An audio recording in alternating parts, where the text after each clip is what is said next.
July 29, 1950. Positive emotions. The work says we do not know positive emotions. We are taught that the ordinary emotions that we have, such as feeling rather happy, can easily change into their opposites, whereas positive emotions cannot change into any opposite because they come from higher centers which include the opposites. Just in the same way, higher mental center does not think from yes or no, but from yes and no together, so emotions that come from higher emotional center have no opposites in them. We are also taught that positive emotions come as rewards. We cannot induce them. But if we have worked at non-identifying against negative emotions, and so on, and also try to remember ourselves at rather critical moments when everything is going wrong, then we may have, sooner or later, a flash of this reward called a positive emotion, which is utterly unlike any of the ordinary emotions that we experience in life. We are told that this work has to do with the preparation of lower centers for the reception of the influences that are coming from higher centers all the time, to which we are not tuned properly so as to receive them.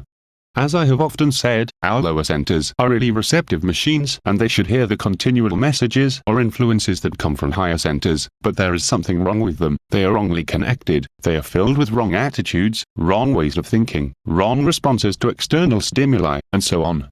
And it is especially the emotional center that is all wrong. It is said of the emotional center that it is rather as if you put your radio machine underwater and expected it to transmit a right.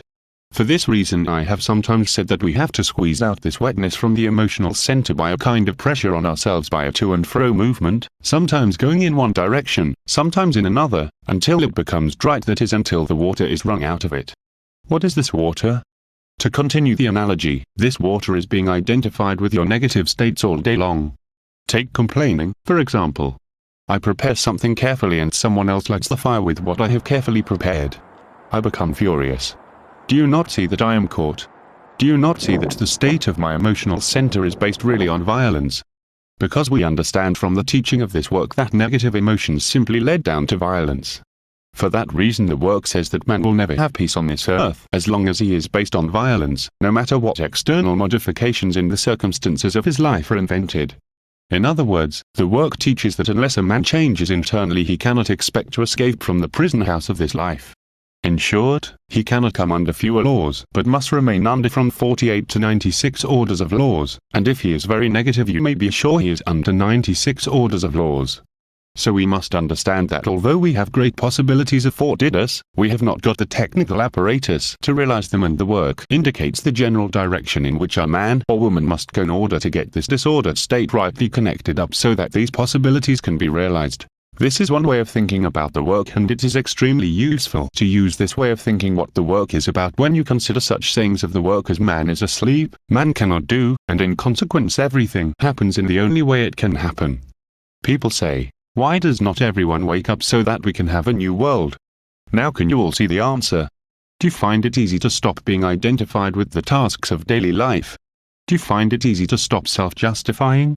Do you find it easy to stop internal considering, in fact, to flee from it? Do you find it easy to externally consider, to put yourself in the position of other people with their difficulties? No, of course, you do not, so what is the good of saying, why does not everyone wake up? If you find it so difficult to apply the technique of the work to yourself, so it is necessary to connect yourself with something that will always remind you what this work is about, and if you reflect with the inner spirit of your thought upon the meaning of the work and give it time and space in your mental life, and also try to practice it both in your internal life and your external life and your relation to other people, you may get, quite in a haphazard way, a flash of positive emotion, and then you will know that the work is true, and then indeed you will have a point in the work which nothing can move. As G once said, I want a man to reach a stage of understanding this work so that he can be bent, twisted and turned, and yet he will always point in the same direction. I will add only one thing. You must not let this work grow cold in you. The alchemical teaching of the work said you must not be more than 8 hours absent, otherwise the work gets cold. Only now can we work, and if you say, I'm going to work tomorrow, you will not be able to do it, but unfortunately we have so many misleading eyes that are always saying things to us, such as, you are so tired, and the trouble is that we believe in these I am so fall asleep again even from the tiny level of awakening that we have reached. It is necessary to observe I that want to mislead you all the time in this work, because they hate the work, since they know they will eventually die.